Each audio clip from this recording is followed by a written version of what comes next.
সবাইকে স্বাগত দুপুরের মাছরাঙা সংবাদে। আপনাদের সঙ্গে আছে আমি ফারহানা পারভিন। শুরুতেই জানিয়ে দিচ্ছি গার্ডিয়ান লাইফ ইন্স্যুরেন্স সংবাদ শিরোনাম। সাম্প্রতিক ঘটনাবলীর সুষ্ঠু তদন্ত এবং দোষীদের বিচারের জন্য আন্তর্জাতিক সংস্থার সহযোগিতা চেয়েছেন প্রধানমন্ত্রী। বললেন মৎস্য দিবসের আয়োজনে। বিকেলে চালু হচ্ছে ফেসবুক সহ সব সামাজিক যোগাযোগ মাধ্যম, জানালেন আইসিটি প্রতিমন্ত্রী। মাধ্যমগুলোর প্রতিনিধিদের সঙ্গে বৈঠক।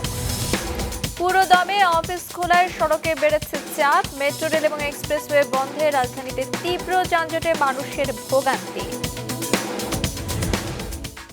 এবার বিস্তারিত সংবাদ। সাম্প্রতিক ঘটনাবলীর সুষ্ঠু তদন্ত এবং দোষীদের বিচারের জন্য আন্তর্জাতিক সংস্থার সহযোগিতা চেয়েছেন প্রধানমন্ত্রী শেখ হাসিনা। সকালে রাজধানী বঙ্গবন্ধু আন্তর্জাতিক সম্মেলন কেন্দ্রে মৎস্য ও প্রাণী সম্পদ মন্ত্রণালয় আয়োজিত জাতীয় মৎস্য সপ্তাহের উদ্বোধনী ও জাতীয় মৎস্য পদক 2024 প্রদান অনুষ্ঠানে কথা বলেন তিনি। সাম্প্রতিক কোটা সংস্কার আন্দোলন প্রসঙ্গে প্রধানমন্ত্রী বলেন, আন্দোলনের নামে সহিংসতায় এভাবে রক্তপাত হবে, প্রাণ ঝরবে, তা তিনি ভাবতেও পারেননি।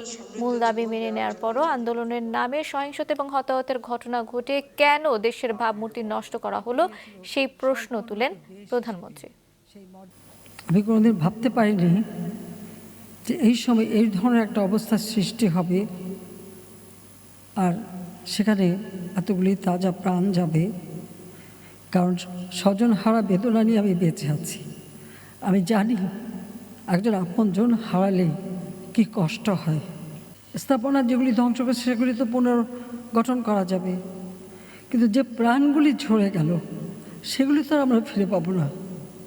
আজকে বাংলাদেশ বিশ্ব উন্নয়নের রোল মডেল, সেই মর্যাদাটাকে কেন নষ্ট করা হলো, সেটা বিচারের ভার আমি আপনাদের কাছে, দেশবাসীর কাছেই দিচ্ছি। জুডিশিয়াল কমিটি করে দিয়ে, এবং আজকে আবার আমি নির্দেশ দিয়েছি, আমরা একজন জজ সাহেবকে দিয়ে করেছিলাম, সেখানে আমি বলেছি আরও দুজন জজ সাহেব দিয়ে, আরও দুজন লোকবল বৃদ্ধি করে দিয়ে এবং তার তদন্তের পরিধি বাড়ানো। সেই সঙ্গে আমরা জাতিসংঘের কাছে আবেদন করেছি যে আমরা আন্তর্জাতিকভাবে বিভিন্ন সংস্থা আছে, বিশেষ করে বিদেশে, তাদের কাছে আমরা সহযোগিতা চাই যে এই ঘটনার যথাযথ সুষ্ঠু তদন্ত এবং যারা এর সঙ্গে দোষী তাদের সাজার ব্যবস্থা। ফেসবুক সহ সামাজিক যোগাযোগ মাধ্যমগুলো আজ বিকেল থেকে খুলে দেওয়া হবে বলে জানিয়েছেন ডাক, টেলিযোগাযোগ ও তথ্য প্রযুক্তি প্রতিমন্ত্রী জুনায়েদ আহমেদ পলক। দুপুরে রাজধানীর আগারগাঁওয়ে বিটিআরসি ভবনে সংবাদ সম্মেলনে প্রতিমন্ত্রী জানান, যেসব সামাজিক যোগাযোগ মাধ্যম প্ল্যাটফর্মে সাময়িকভাবে বিধিনিষেধ আরোপ করা হয়েছিল, সার্বিক বিবেচনায় আজকে তা প্রত্যাহার করে নেওয়া হচ্ছে। ফেসবুক প্রসঙ্গে জুনায়েদ আহমেদ পলক বলেন, নানান সীমাবদ্ধতার কারণে তারা দ্রুত রেসপন্স করতে পারেনি। জানান, ফেসবুক কর্তৃপক্ষ জানিয়েছে তাদের ফ্যাক্ট চেকিংয়ে ত্রুটি থাকতে পারে এবং দ্রুতই তারা তাদের এআই আপডেট করবে। ইন্টারনেটের গতি বাড়ানোর ব্যাপারে কাজ চলছে বলে জানান পলক। সাম্প্রতিক কোটা সংস্কার আন্দোলনের সময় কিছু ভিডিও কন্টেন্টের বিষয়ে আপত্তি জানিয়ে 28 জুলাই ফেসবুক, ইউটিউব এবং টিকটকে চিঠি দিয়ে তলব করে সরকার। চিঠিতে তাদের কাছে যৌক্তিক ব্যাখ্যা চাওয়া হয়। 31 জুলাই তাদের প্রতিনিধিদের বিটিআরসিতে সশরীরে হাজির হতেও বলা হয়। কিছু বিধিনিষেধ আমরা আরোপ করতে বাধ্য হয়েছিলাম, তবে আমি আনুষ্ঠানিকভাবে আজকে আপনাদেরকে জানাতে চাচ্ছি যে আজকে আমরা সেই বিধিনিষেধ আমরা প্রত্যাহার করে নিচ্ছি এবং বাংলাদেশে আমাদের সাইবার স্পেসে আমরা ফেসবুক, টিকটক এবং ইউটিউবের কার্যক্রম পরিচালনা করতে আর কোনো আমরা বাধা রাখছি না। এটা সম্পূর্ণভাবে সবগুলো অ্যাপ্লিকেশন আমরা ওপেন করে দিচ্ছি। 75-এর ঘাতকদের উত্তরসূরিরা দেশের সাম্প্রদায়িক জঙ্গি রাজনীতির প্রবর্তন করেছে বলেছেন আওয়ামী লীগের সাধারণ সম্পাদক ওবায়দুল কাদের। সকালে বঙ্গবন্ধু অ্যাভিনিউয়ের কেন্দ্রীয় কার্যালয়ে ছাত্রলীগের সাবেক নেতাদের সঙ্গে মতবিনিময় অনুষ্ঠানে তিনি আরও বলেন, বিএনপি জামায়াত দেশে উন্নয়নকে বাধাগ্রস্ত করতে 2013-14 সালের মতো আবারও অগ্নিসন্ত্রাসে মেতেছে। এই গোষ্ঠী সম্প্রতি যে ধ্বংসযজ্ঞ চালিয়েছে তাদের এখনই প্রতিরোধ করতে হবে। দল তাদেরকে মূল্যায়ন করেনি। এই অভিযোগে সাবেক ছাত্র নেতাদের অনেকে সাধারণ সম্পাদকের ওপর ক্ষোভ প্রকাশ করেন। এ নিয়ে হইচইয়ের মুখে বক্তব্য শেষ না করেই চলে যান ওবায়দুল কাদের।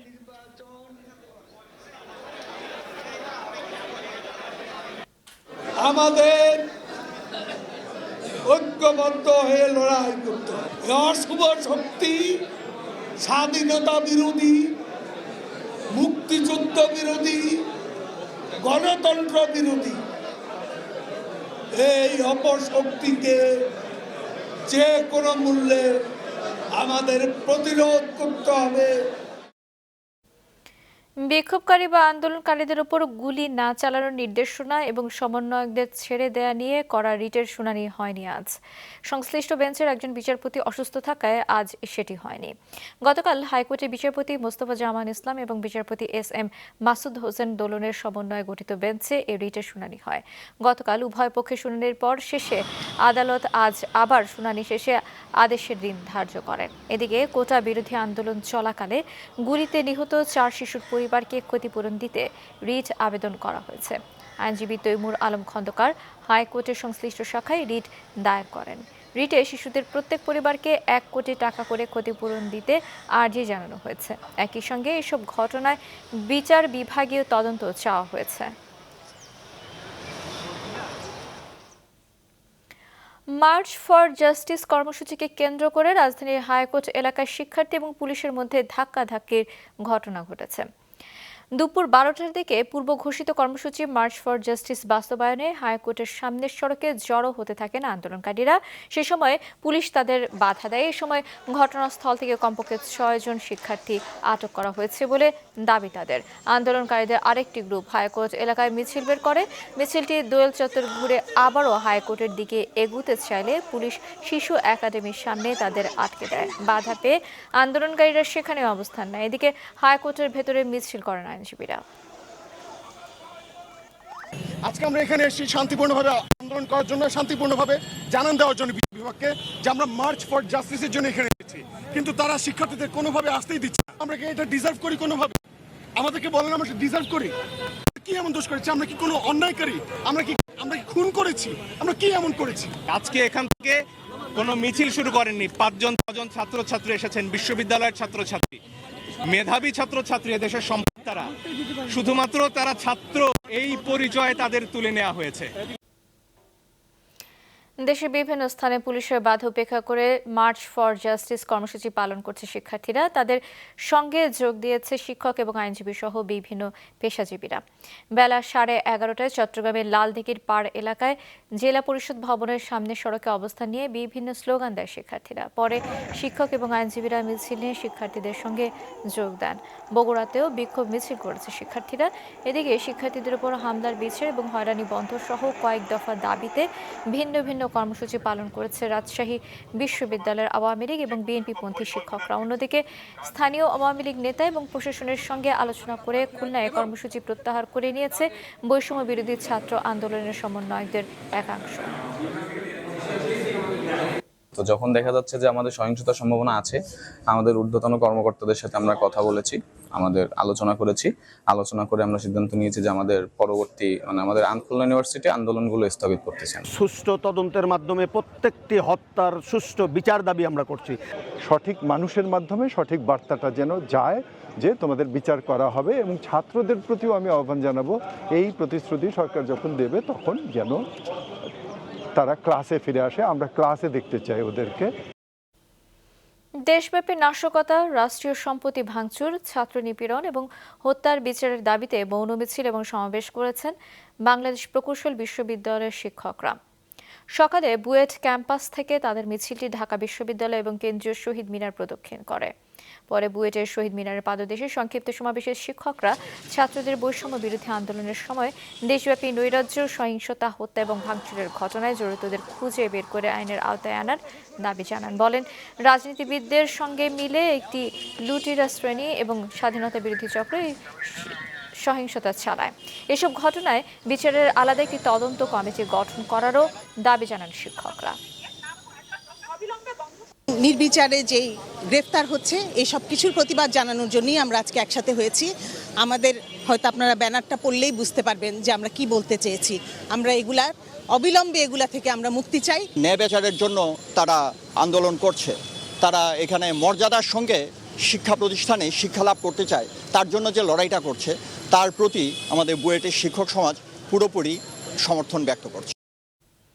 মেট্রো রেল এবং এলিভেটেড এক্সপ্রেসওয়ে বন্ধ হওয়ার পর থেকে রাজধানীতে যানজট তীব্র হয়েছে। আজ পুরোদমে অফিস খোলায় সড়কে যানবাহন বাড়ায় ভোগান্তি আরও বেড়েছে। নির্দিষ্ট সময়ে গন্তব্যে পৌঁছাতে বিপাকে পড়ছেন নগরবাসী। ঘুরছে না চাকা, চলছে না যানবাহন, যানজটে গন্তব্যে পৌঁছাতে ঘন্টার পর ঘন্টা সময় লেগে যাচ্ছে নগরবাসীর। গেল কয়েকদিন ধরেই দিনের বেশিরভাগ সময় রাজধানীর বিভিন্ন সড়কে দেখা যাচ্ছে এমন পরিস্থিতি। নগরবাসী ও ট্রাফিক পুলিশ বলছে, মেট্রো রেল ও এলিভেটেড এক্সপ্রেসওয়ে বন্ধ থাকায় মূল সড়কে যানবাহনের চাপ বেড়েছে। দেখা যাচ্ছে আগের মতো পুরনো সেই যানজট। মেট্রো রেল চলতো, এক্সপ্রেসওয়ে চলতো, যেই কারণে মানে মেন রাস্তার উপরে চাপটা কম ছিল। তো এখন সবকিছু বন্ধ হওয়ার কারণে মেন রাস্তার উপরে বেশি চাপ, এই জন্য রাস্তাঘাটে যানজটের সৃষ্টি হয়ে আছে। আগে অনেক ভালো ছিল ইনশাল্লাহ, মেট্রো রেল থাকি কত সুন্দর আমরা আরাম করছি। এখন বাড়ছে, যানজট বাড়ছে, মানুষেরও কষ্ট হইতেছে। আজ পুরোদমে অফিস খোলায় সড়কে যান ও মানুষের চলাচল বেড়েছে, এতে ভোগান্তি আরও বেশি উপলব্ধি করছেন সবাই। ভোগান্তি হচ্ছে, যাইতে এত কষ্ট হইতেছে। আগে তো মেট্রো রেল দিয়ে গেলে অনেক সহজ হইতো যাওয়া। 12 মিনিটে 15 মিনিটে যেতে পারতাম, সেই সময়টা এখন 2 ঘন্টা 2.5 ঘন্টা সময় লাগতেছে। সময় কম লাগতো, এখন অনেক সময় লাগতেছে। যানজট অনেক বাড়ছে, মোটরসাইকেল যেতে অনেক সময় লেগে যায়। মেট্রো চালু হওয়ার পর থেকে এই রাস্তাটাতে জ্যাম অনেকটা কমে গেছিল, সেক্ষেত্রে এখন মানে যানজট অনেকটা বেড়ে গেছে। গেলে কয়েকদিন যাবত এত যানজট বাড়ছে যে অফিসের টাইমে যাওয়া যাচ্ছে না। দুর্বৃত্তদের ভাঙচুর ও অগ্নিসংযোগের পর প্রায় 2 সপ্তাহ ধরে বন্ধ রয়েছে মেট্রো রেল ও এলিভেটেড এক্সপ্রেসওয়ে দিয়ে যান চলাচল। সংস্কারের পর কবে থেকে এগুলো চালু হবে তা এখনও নির্দিষ্ট করে জানায়নি সংশ্লিষ্টরা। মাশরেক রাহাত, মাছরাঙা সংবাদ, ঢাকা। টানা অস্থিরতা এবং কারফিউর কারণে পর্যটন শূন্য বিশ্বের বৃহত্তম সৈকত কক্সবাজার। ভ্রমণ পিপাসুদের আনাগোনা নেই সাগরকন্যা কুয়াকাটাতেও। এতে লোকসানে পড়েছেন পর্যটন ব্যবসায়ীরা। তারা বলছেন, দ্রুত পরিস্থিতি স্বাভাবিক না হলে অস্তিত্বের সংকটে পড়বে হোটেল, মোটেল, রেস্তোরাঁ সহ পর্যটন শিল্পের ব্যবসা। কক্সবাজারের সুনীল বড়ুয়া এবং পটুয়াখালী থেকে চিন্ময় কর্মকারের তথ্য এবং ছবিতে ডেস্ক রিপোর্ট। পর্যটক শূন্য সৈকত নগরী কক্সবাজার। গত প্রায় 2 সপ্তাহ ধরে প্রায় একই অবস্থা। ব্যবসায়ীদের দাবি, সেখানে হোটেল, মোটেল ও রেস্তোরাঁ সহ পর্যটন খাতে প্রতিদিন ক্ষতি হচ্ছে অন্তত 10 কোটি টাকা। ক্ষতির পরিমাণ তো অনেক, এখন ক্ষতির পরিমাণ আমরা 17 কোটি টাকা ক্রস করছি গত সপ্তাহে বলছি। এইভাবে চলতে থাকলে তো পর্যটন সেক্টর একেবারে ধ্বংস হয়ে যাবে। এখান থেকে বেরিয়ে আসতে হবে। সরকারের উপর বিনয় অনুরোধ যে স্বাভাবিক পরিস্থিতি তৈরির জন্য পর্যটক নির্বিঘ্নে আসতে পারে, সেই ব্যবস্থা যাতে দ্রুত করে। এইভাবে যদি ক্ষতি কন্টিনিউ করে তাহলে আমাদের কর্মচারীদের বা জীবনে একটা বড় ইম্প্যাক্ট আসবে। ওরা ক্ষতিগ্রস্ত হবে। সর্বপ্রথম এখানে তো 20 থেকে 22,000 কর্মচারী নিয়মিত অনিয়মিত চাকরি করে। পর্যটন সংশ্লিষ্টদের তথ্য মতে, চলমান রাজনৈতিক অস্থির পরিস্থিতিতে গত 16 জুলাই থেকে 26 জুলাই পর্যন্ত কক্সবাজারে পর্যটন খাতের প্রতিষ্ঠানগুলোর ক্ষতি হয়েছে 150 কোটি টাকারও বেশি।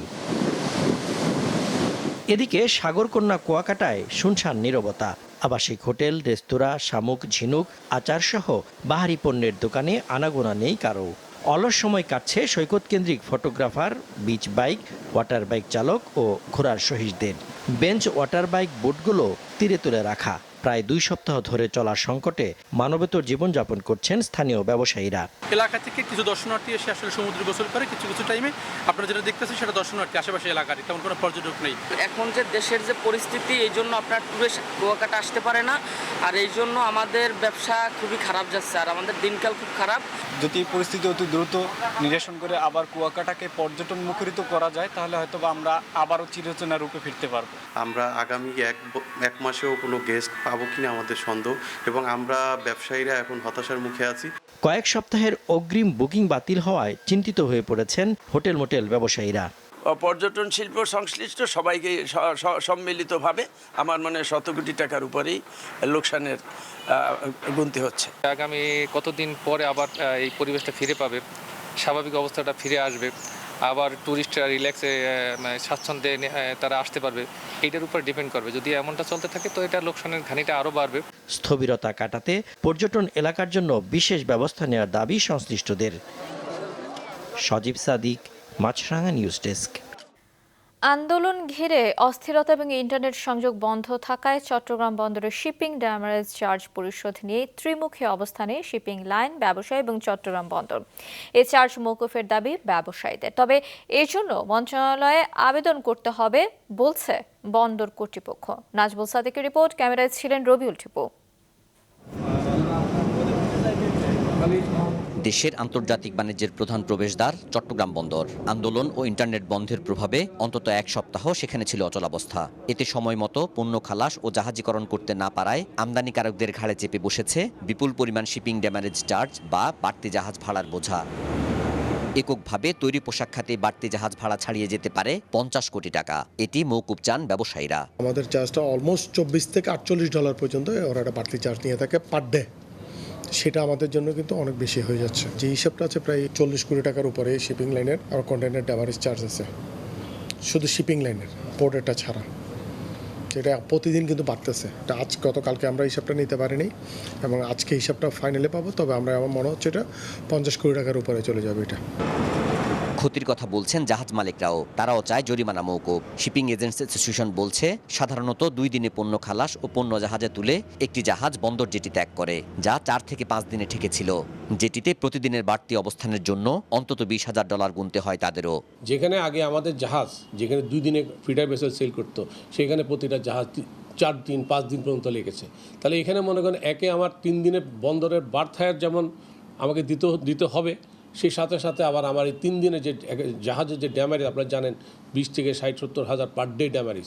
3 দিন যদি সে অতিরিক্ত থাকে তাকে আরও $60,000 দিতে হবে। বাল্কের ক্ষেত্রে প্রযোজ্য, যেহেতু বাল্ক জাহাজ যেগুলো এখানে যে 4 দিনে যাওয়ার কথা সেই 7 দিনে 6 দিন 7 দিনে যাচ্ছে, যেগুলো ভিতরে ঢুকছে। আর আউটারও জাহাজও তো তার ড্যামারেজ বাড়ছে।